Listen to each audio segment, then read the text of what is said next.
अस्सलाम वालेकुम मेरे भाइयों और बहनों। एक हकीकत है ना, जो हम लोग कभी कभी अपने आप पर एक मुश्किल में डालते हैं। वो परेशानी क्या है या ये मुश्किल क्या है? ये हमारा फ़ोन है। ये फ़ोन मेरा है या आपका है? सच बता रहा हूँ, अपनी ज़िंदगी में पहली बार ऐसा न्यूज़ मुझे पढ़ने को मिला और मुझे भी जानकारी नहीं था यूएई की इस कानून का, यूएई का इस नियम का। क्योंकि अचानक आप भी सुनोगे तो दंग रह जाओगे, क्योंकि ये अपडेट ही कुछ ऐसा है। जैसे इन्फॉर्मेशन मुझे मिला, मैं सोचा आप लोगों के साथ ये वीडियो ज़रूर शेयर करनी चाहिए, ताकि आप तक भी इस तरह का खबर पहुँचे और आपको भी रूल के बारे में पता चल सके। आपको मालूम है कि जो भी प्रवासी है, एक फ़ोन ही सहारा है। जो आप इतने इतने साल, कोई 1 साल, कोई 2 साल, की 3-3 साल बाहर कंट्री में रह लेता है और अपने फैमिली से डेली 1 बार, 2 बार, 3 बार, 4 बार, मतलब लोग तो कितने बार भी फ़ोन करते रहते हैं लगातार। कभी अपने बच्चों से, कभी बीवी से, कभी माँ से, बाप से लगातार बात करते रहते हैं। लेकिन ये जो अपडेट आई है, जो खबर आई है, मैं भी सुना तो दंग रह गया कि आखिर ये रूल क्या है, नियम क्या है। 2 इम्पोर्टेंट अपडेट है, दोनों अपडेट के ऊपर आपसे बात करने वाला हूँ। 2-3 मिनट का वीडियो है, लास्ट तक ज़रूर देखना ताकि आपको पूरी जानकारी मिले। तो चलिए स्टार्ट करता हूँ, बताता हूँ अपडेट के बारे में, खबर के बारे में।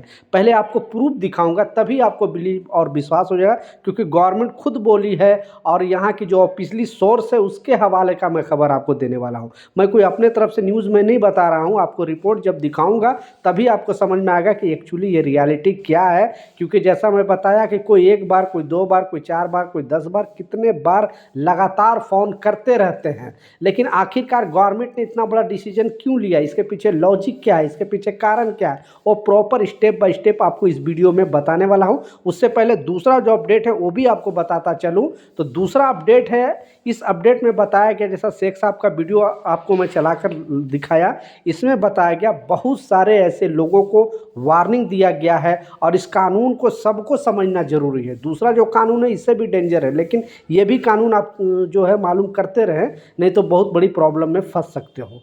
तो इस कानून की बात मैं किया, जैसा अगर आपके पास मोबाइल है, बहुत सारा अभी रील का ज़माना है, टिकटॉक का ज़माना है, फेसबुक का ज़माना है। हर आदमी रील बनाने में, फ़ोटो खींचने में, कहीं भी अच्छे जगह आप जाते हो तो देखते हो लोग रील बनाने लगते हैं, फ़ोटो खींचने लगते हैं अपने मोबाइल से। तो उनको कुछ यूएई में रहते हुए रूल को समझना पड़ेगा, नहीं तो बहुत बड़ी मुसीबत में पड़ सकते हो। करना क्या है कि कहीं भी मान लिया आप यूएई, नो डाउट फ्रीडम के मामले में दुनिया में मतलब ऐसा कंट्री आपको मिलेगा नहीं। जो लोग यूएई में रहते हैं, दुबई में रहते हैं, उनको पता है, क्योंकि यहाँ हर लोगों के लिए फ्रीडम है। कोई यहाँ भेदभाव नहीं, कोई छोटा हो बड़ा हो, कोई किसी के साथ कोई भेदभाव नहीं है। और इसलिए आज नंबर 1 हर लोगों का पसंद जो है यूएई है। यूएई में आके रहना चाहते हैं, बसना चाहते हैं, काम करना चाहते हैं। लेकिन कुछ जो रूल है आपको समझना पड़ेगा, क्योंकि हर कंट्री का कुछ ना कुछ रूल होता है, सिस्टम होता है। तो इस अपडेट में बताया गया है, इस खबर में बताया गया है, कहीं भी आप फ़ोटो खींचते हो, कहीं भी रील बनाते हो, कहीं भी आप कुछ भी करते हो अपने मोबाइल से,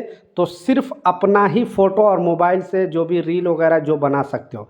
अगर आपके फ़ोटो में या फिर वीडियो में, रील में कोई दूसरे लोग आ गया और अगर उसको एतराज़ है और आपने कोई भी सोशल मीडिया अकाउंट पे पोस्ट कर दिया इसे, उन तक ये वीडियो पहुंच गया, फ़ोटो पहुंच गया, तो वो चाहे तो आपकी जो है गिरफ्तारी करा सकती है, आप पर जुर्माना ठुकवा सकती है। इसलिए अगर आपको किसी को रील में लेना भी है, किसी के साथ फ़ोटो खिंचवाना भी है, तो पहले उसकी सहमति होनी चाहिए, उससे आपको पहले अप्रूवल लेना पड़ेगा। और ये इंडिया, पाकिस्तान, बांग्लादेश, नेपाल में तो इस तरह का रूल नहीं है।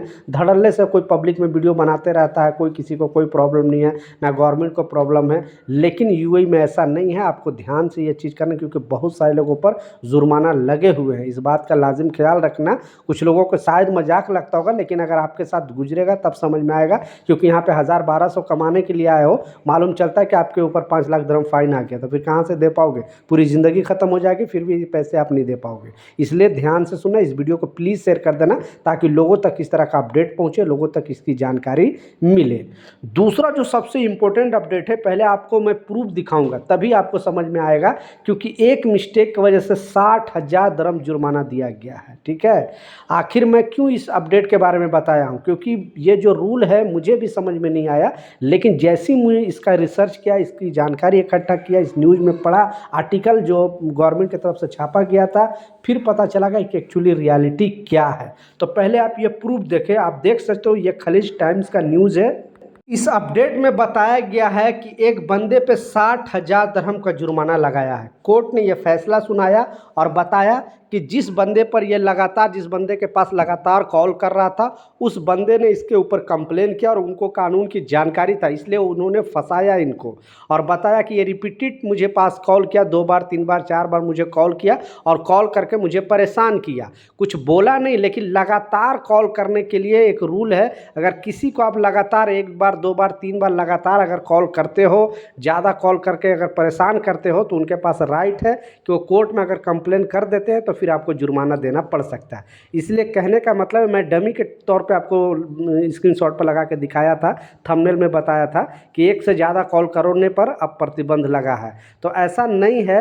अगर कोई दुश्मनी निकालना चाहे और आपने उसको 2 बार 3 बार 4 बार 5 बार अगर कॉल लगातार कर दिए और उन्होंने ये कोर्ट में अगर मामला डाल दिया कि हाँ, ये शख्स ने मुझे कॉल करके परेशान कर रहा है, तो फिर आपको जुर्माना लग सकता है। इसलिए ध्यान से आप सोच समझ के जो है ऐसे डिसीजन लेना, क्योंकि कोर्ट ने 60,000 दिरहम उनको जुर्माना देने के लिए बोला है। तो आपको यूएई में बहुत सारे लॉ है, बहुत सारे कानून है, बहुत सारे सिस्टम है, आपको सब चीज़ फॉलो करना है। तो इस चैनल को सब्सक्राइब जरूर कर ले और कोई भी ऐसा अपडेट आता है, कोई नया कानून आता है, तो मैं अपने चैनल के माध्यम से आप तक ज़रूर पहुंचाने की कोशिश करता हूं। तो ये कुछ अपडेट था, कुछ जानकारी था, मैं सोचा आप लोगों के साथ शेयर करूँ। कुछ सवाल है, कुछ कन्फ्यूजन है, नीचे कॉमेंट सेक्शन में ज़रूर लिखें, मैं ज़रूर आपको रिप्लाई करूँगा। मिलता हूँ नए अपडेट के साथ, नई जानकारी के साथ। जब तक जय हिंद।